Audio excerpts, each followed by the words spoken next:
पुराना मांग है कि बिहार को विशेष राज्य का दर्जा देने की मैं पुरजोर मांग करती हूँ। और फिर से मैं राष्ट्रपति के अभिभाषण का मैं अनुमोदन करते हुए आपने जो हमें समय दिया है इसके लिए मैं धन्यवाद देती हूँ। जय हिंद, जय बिहार, जय शिवहर। बहुत बहुत धन्यवाद। श्री चंद्रशेखर जी। माननीय सभापति जी, जय भीम। महामहिम राष्ट्रपति जी के अभिभाषण पर धन्यवाद प्रस्ताव पर बोलने को आपने मुझे अवसर दिया, इसके लिए मैं आपका आभारी हूं। सभापति महोदय, सर्वप्रथम मैं बहुजन समाज में जन्मे सभी संतों, गुरुओं, महान पुरुषों को नमन करता हूं, जिनमें महात्मा ज्योतिबा फूले, डॉक्टर बाबा साहब अम्बेडकर और मान्यवर काशीराम साहब को मैं याद भी करता हूं आज के दिन पर। साथ साथ नगीना की महान जनता और भीम आर्मी और हमारी पार्टी आज़ाद समाज पार्टी काशीराम के साथियों का भी धन्यवाद करता हूं। इसके बाद अपने कुल गुरु जगत गुरु सदगुरु रविदास जी महाराज को भी मैं नमन करता हूं, जिन्होंने दुनिया को लगभग 600 साल पहले बेगमपुरा शहर के रूप में दुनिया का सबसे महान लोकतांत्रिक दर्शन दिया। अध्यक्ष महोदय, माननीय सभापति जी, 14 अगस्त 1947 को ये देश अंग्रेजों के अधीन था। 15 अगस्त 1947 को हम लोग आज़ाद हुए। 16 अगस्त 1947 को देश आज़ादी में था, लेकिन धन धरती राजपाट में बंटवारा नहीं हुआ। जो साधन संसाधन थे उनमें बंटवारा सही रूप से न होने के कारण एक बहुत बड़ी आबादी सुविधाओं से वंचित और सम्मान से वंचित रह गई। उनको सम्मान देने के लिए और अंतिम व्यक्ति तक सुविधाएं पहुंचे, इसके लिए लोकतंत्र की व्यवस्था हुई। लेकिन आज़ादी के 70 साल बाद भी हम कहाँ खड़े हैं, इस पर ये चिंता का विषय है। मैं मानता हूं कि सामाजिक न्याय तभी होगा माननीय सभापति जी, जब जातीय जनगणना पूरी होगी और जातीय जनगणना कराई जाएगी और साथ साथ संख्या के आधार पर आरक्षण जो है वंचित वर्गों का बढ़ाया जाएगा। उसके साथ साथ जब राष्ट्रपति जी अभिभाषण पे बात रख रही थी तो उन्होंने शहरी और ग्रामीण क्षेत्रों के विकास की बात कही और ये भी कहा कि दुनिया में सबसे उत्तम शहर हमारे यहाँ बने। लेकिन माननीय सभापति जी, 70% आबादी तो गांव में निवास करती है, तो गांव की आबादी के बारे में भी सोचना होगा कि उनका जीवन कैसे बदले। माननीय सभापति जी, उच्च शैक्षणिक संस्थानों में बहुजन समाज के जो छात्र हैं उनके साथ कास्ट एट्रोसिटी हो रही है, निरंतर उनकी हत्या हो रही है। साथ साथ जो सरकारी कर्मचारी हैं दफ्तरों में, उनके साथ भी जो SC ST OBC और मुस्लिम और अन्य धार्मिक अल्पसंख्यक, उनके साथ भी माननीय सभापति जी जातिगत और धार्मिक जो है शोषण किया जा रहा है। इसलिए मेरी मांग भी है कि पुरानी पेंशन को भी अध्यक्ष जी बहाल किया जाए। जो कर्मचारी देश की सेवा में लगे हैं उनका भी सम्मान होना चाहिए। साथ साथ सभापति जी, भाजपा ने चुनावी लाभ के लिए सबका साथ सबका विकास के नारे दिए जो खोखले हैं, क्योंकि 10 साल में दलित, पिछड़े, आदिवासी, मुस्लिम और अन्य धार्मिक अल्पसंख्यक जो अत्याचार हुए हैं वो किससे छिपे हुए नहीं हैं। ये गलत है, ये बंद होना चाहिए। सभापति महोदय जी, महामहिम राष्ट्रपति जी के अभिभाषण में निजी क्षेत्रों में SC ST OBC को रिजर्वेशन देने का कोई उल्लेख नहीं हुआ है, जो कि आज चर्चा का विषय, क्योंकि 98% प्राइवेट सेक्टर है, 2% सरकारी सेक्टर है, तो 98% प्राइवेट सेक्टर में भी हमारी हिस्सेदारी की बात होनी चाहिए। माननीय सभापति जी, आशा कार्यकर्ताओं, आंगनबाड़ी वर्करों, भोजन माताओं के वेतन वृद्धि पे भी कोई उल्लेख नहीं हुआ है, वो भी अभी नंगे, उन पर भी सोचना पड़ेगा। माननीय सभापति जी, जिस क्षेत्र से मैं चुन के आऊँ नगीना से, वो बहुत पिछड़ा क्षेत्र है। उस क्षेत्र में कोई विशेष आर्थिक पैकेज नहीं दिया गया, रोजगार की सेवाएं नहीं है, नौजवान पलायन करता है। IIT, IIM, एम्स, केंद्रीय विद्यालय आदि शिक्षा में और चिकित्सा संस्थानों की स्थापना होनी चाहिए, जो कि नहीं है। और माननीय सभापति जी, मानसून सत्र आ गया है, मेरा क्षेत्र बाढ़ से बहुत प्रभावित है, इसलिए मैं आपसे आग्रह करूंगा कि वहां के लोगों को बाढ़ से निजात दिलाई जाए। माननीय सभापति जी, चीन हमें आंख दिखा रहा है और लगातार हमारे देश की सीमाओं में घुसपैठ कर रहा है, इसलिए अग्निवीर योजना को हटाकर पुनः सेना भर्ती शुरू की जाए और साथ साथ भारत की सबसे प्राचीन व बहादुर रेजिमेंट में से एक चमार रेजिमेंट को पुनः बहाल करा जाए, ऐसा भी मेरा आपसे आग्रह है। माननीय सभापति जी, पिछले सारे प्रधानमंत्रियों ने मिलकर जितना कर्ज लिया है उससे दुगना कर्ज हमारे वर्तमान के प्रधानमंत्री जी ने लिया है। किसान अगर अपना कर्ज माफ कराने के लिए जाता है तो लाठी झेलनी पड़ती है, जबकि सरकार ने धन्ना सेठों का 15 लाख करोड़ रुपया माफ किया है। इस ओर हमें ध्यान देना पड़ेगा, हमारी आने वाली पीढ़ियों को ये कर्ज चुकाना पड़ेगा। माननीय सभापति महोदय जी, किसानों को MSP की लीगल गारंटी तथा किसानों का कर्ज माफ होना चाहिए।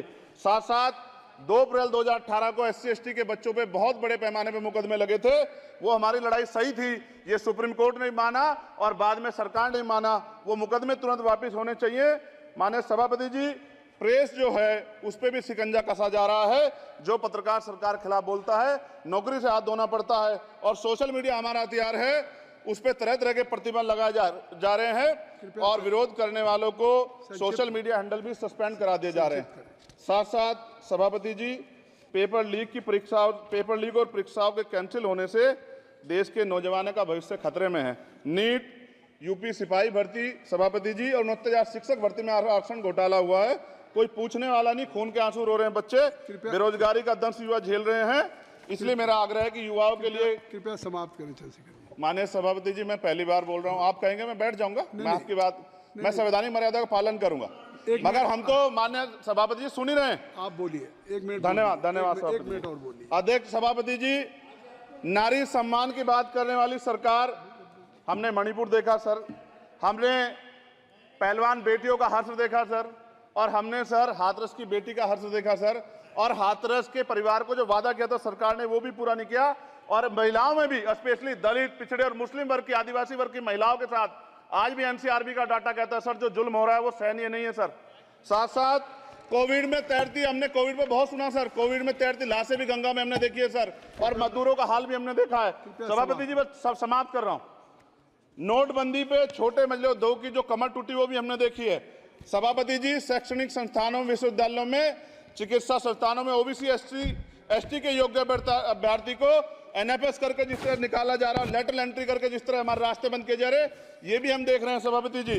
साथ साथ मेरा ये कहना है सर, ये सबका इशू है कि प्राइवेट कर्मचारी सर और सरकारी भी कई जगह पे 8 से ज्यादा घंटों से काम करते हैं और उनको जो सर उचित वेतन भी नहीं मिलता। तो न्यूनतम वेतन 20,000 रुपए तय हो और 24 घंटे की ड्यूटी। उदाहरण के तौर पर यूपी पुलिस सर बहुत पूरा काम करते हैं वो लोग। वो राज्य के विषय हैं, आप सर मैं आपके राज्य सरकार के लिए भी आपके संज्ञान में डाल रहा हूँ। विषय सर पुलिस सब जगह है सर, लेकिन सवाल ये है सर, बहुत पसीना बातें हैं, 8 घंटे की ड्यूटी और वेतन विसंगति, वोटर स्कीम से उनको जो बाहर किया जाए। माननीय सभापति जी, 1 मिनट चाहिए सभापति जी। राष्ट्रपति जी ने धर्म के बारे में बात की थी। राम मंदिर से पहले हमारे गुरुघर तुगलकाबाद का फैसला आया था राष्ट्रपति जी, वो सभापति जी अभी तक दिल्ली में स्थित सदगुरु रविदास जी महाराज का गुरुघर नहीं बना। साथ साथ सभापति जी, अपनी बात को खत्म करते हुए मैं आपसे कहना चाहता हूं कि जितना देश दूसरों का है सर, इतना हमारा भी है। हम मरने के लिए पैदा नहीं हुए, जो चाहता है हमारी हत्या कर देता है।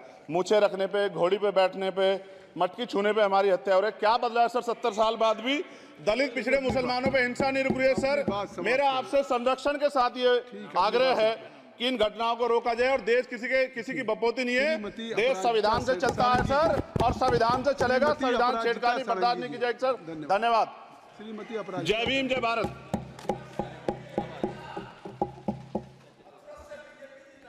आदरणीय सभापति महोदय, सर मैं आपके प्रति अपना आभार व्यक्त करती हूं। कृपया शांत, आपने कृपया शांत। माननीय राष्ट्रपति जी के अभिभाषण के धन्यवाद प्रस्ताव में मुझे बोलने का मौका दिया। अभी जब मैं आपके समक्ष खड़ी हूं तो बहुत प्रसिद्ध 2 पंक्तियां याद कर रही हूं। कुछ बात है कि हस्ती मिटती नहीं हमारी, सदियों रहा है दुश्मन दौरे जहां हमारा। हम सब ने फिर एक बार मोदी सरकार का नारा दिया था और जनता के आशीर्वाद ने और जनता की दुआओं ने इस नारे को यथार्थ में परिणत किया। सेवा, सुशासन और गरीब कल्याण विचारधारा को आधार करके तीसरी बार मोदी सरकार भारत देश की जनता की सेवा में जुट चुकी है। यह कहते हुए फक्र हो रहा है कि भारतीय जनता पार्टी ने पूर्ण बहुमत ओडिशा राज्य में, जहां से मैं आती हूं, वहां हासिल की और अभी ओडिशा राज्य में लोगों की सेवा का कार्य हमने शुरू कर दिया और 18वीं लोकसभा का जो यह मेरा वक्तव्य है, यह भुवनेश्वर लोकसभा के आदिवासियों, मेरे भाइयों और बहनों के प्रति मैं समर्पित करती हूं, जिन्होंने दूसरी बार मेरे ऊपर आस्था दिखाई और मुझे लोकसभा भेजा। Respected Chairman, sir, since yesterday I have been sitting here and I have been hearing all the opposition leaders, one after the other. They all have been accusing BJP, the Bharatiya Janata Party, of spreading hatred and violence in the country.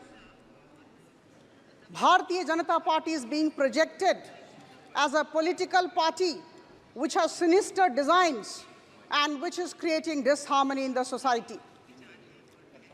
Dear friends from both the sides, the fifth largest economy in the world, and its GDP does not grow at around 8%, which was in 23-24 per annum, with the kind of doomsday bleak scenario that all of you are painting about the country.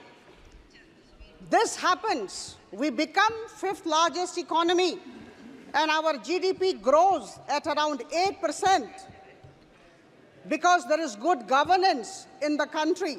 There is peace in the country and there is stability in the country. We must understand this. If we have seen record exports of $780 billion in 23-24, if India has become the second largest exporter of mobile phones in the world, if India has emerged as the biggest exporter of rice in the world, if the Indian engineering goods are finding place in the nooks and corners of the world, if the Bombay Stock Exchange Sensex points cross 79,000, then, my dear friends, it does not happen in a society ripped by violence and hatred.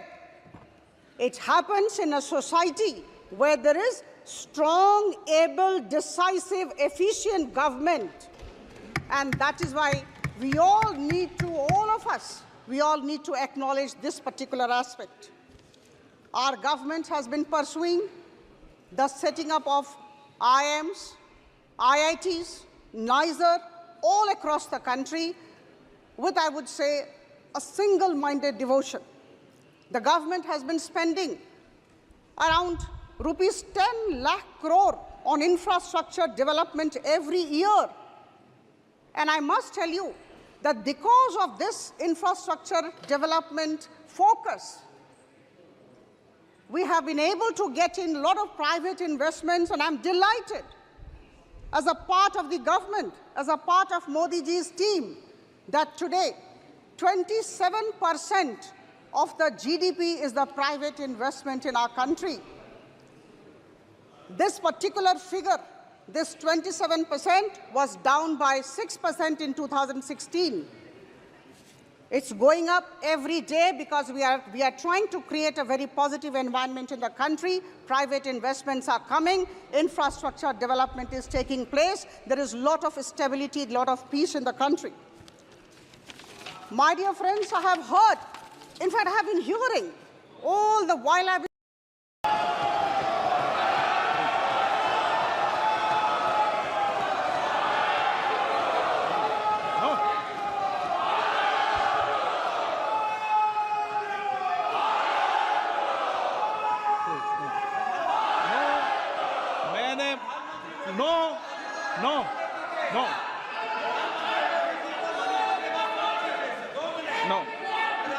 मैंने एक minute please ये तरीका ठीक नहीं है please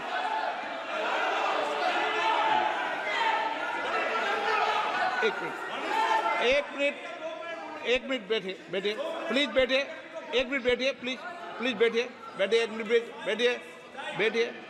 बैठिए honourable members माननीय प्रधानमंत्री जी बोलेंगे। मणिपुर के मैंने एक माननीय सदस्य को पहले ही बोलने का मौका दे दिया था। उनकी पार्टी से 9 मेंबर बोले हैं, बताइए कि 9 मेंबर बुलाए आपने। आदरणीय सभापति जी,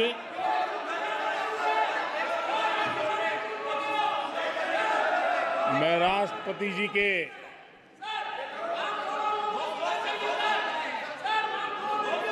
भाषण के प्रति आभार व्यक्त करने के लिए उपस्थित हुआ हूं। आदरणीय सभापति जी, हमारे आदरणीय राष्ट्रपति जी ने विकसित भारत के संकल्प को अपने प्रवचन में विस्तार दिया है